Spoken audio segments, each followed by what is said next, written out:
ഞാനൊരു പ്രൊഡക്റ്റ് കാണിച്ചു തരാം. ഇൻസ്റ്റാഗ്രാമിലൊക്കെ ഭയങ്കര ട്രെൻഡിങ് ആയ സമയത്താണ് ഞാൻ ഈ പ്രൊഡക്റ്റ് വാങ്ങുന്നത്. അങ്ങനെ ഇതിൻ്റെ ഒരു 1 ബോട്ടിൽ ഞാൻ കംപ്ലീറ്റ്ലി ഫിനിഷും ചെയ്തിട്ടുണ്ട്. അതിനുശേഷം ഞാൻ ഇത് റീപർച്ചേസും ചെയ്തു. സംഭവം ഇതാണ്. ഫോക്സ്റ്റൈൽ എന്ന് പറയുന്ന ബ്രാൻഡിൻ്റെ മോയ്സ്ചറൈസർ ആണിത്. ഇത് ഭയങ്കര ഈസിയാണ് നമുക്കിത് യൂസ് ചെയ്യാൻ. ഇത് അപ്ലൈ ചെയ്യാനും നമ്മുടെ സ്കിന്നിൽ പെട്ടെന്ന് ബ്ലെൻഡ് ആവുന്നുണ്ട്. ഞാൻ ഇതുവരെ യൂസ് ചെയ്ത മോയ്സ്ചറൈസേഴ്സ് വെച്ച് നോക്കുമ്പോൾ എനിക്കിത് ഭയങ്കര ഇഷ്ടമായി. പിന്നെ നിങ്ങൾക്ക് ഇഷ്ടപ്പെടാൻ വേറൊരു റീസൺ ഉണ്ട്. അത് ഞാൻ ഇപ്പോൾ കാണിച്ചു തരാം. Wait, see the difference.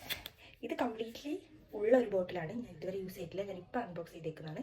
ഇത് ഞാൻ ഒരു 2 months ആയിട്ട് യൂസ് ചെയ്യുന്നതാണ്. റെഗുലർലി യൂസ് ചെയ്യാനായിട്ട് ചില ദിവസങ്ങളെ 2 വട്ടമൊക്കെ യൂസ് ചെയ്യാറുണ്ട്. അങ്ങനെ പെട്ടെന്നൊന്നും ഈ പ്രൊഡക്റ്റ് കഴിഞ്ഞൊന്നും പോകുന്നില്ല. നമ്മളെപ്പോഴും ഗേൾസ് ഒരു പ്രൊഡക്റ്റ് കിട്ടിയാൽ അത് പിഴിഞ്ഞ് അതിൻ്റെ ആത്മാവിനെ വരെ പുറത്തെടുക്കാറുണ്ട്. കാരണം നമുക്കറിയാം നമ്മളതിന് വേണ്ടി സ്പെൻഡ് ചെയ്യുന്ന എമൗണ്ട് എത്രയാണ്. പക്ഷേ ഈ ഒരു പ്രൊഡക്റ്റ് നമ്മൾ എഫേർട്ട് എടുക്കേണ്ടതേ. നമ്മൾ ഓരോ വട്ടം യൂസ് ചെയ്യുമ്പോഴും ഇത് ഇവിടുന്ന് ഇങ്ങനെ പൊന്തി വരും. അറ്റ് ലാസ്റ്റ് തീരുമ്പോൾ ഇതുപോലെ ആവും. സോ നമ്മൾ എഫേർട്ട് എടുക്കണ്ട. അപ്പോൾ നമുക്ക് ഈ പ്രൊഡക്റ്റിനെ കൊണ്ട് ഞാൻ പറഞ്ഞില്ലേ 2 കാര്യം. സ്കിന്നിന് നല്ലതാണ്. ഒരു എഫേർട്ടും ഇല്ലാണ്ട് തന്നെ നമുക്കിതിൻ്റെ ആത്മാവ് വരെ പിഴിഞ്ഞെടുത്ത് ഈ പ്രൊഡക്റ്റ് ഫുള്ള് യൂസ് ചെയ്യാൻ വേണ്ടി പറ്റും. ആർക്കെങ്കിലും ഈ ഒരു പ്രൊഡക്റ്റ് വേണമെങ്കിൽ just comment for links. So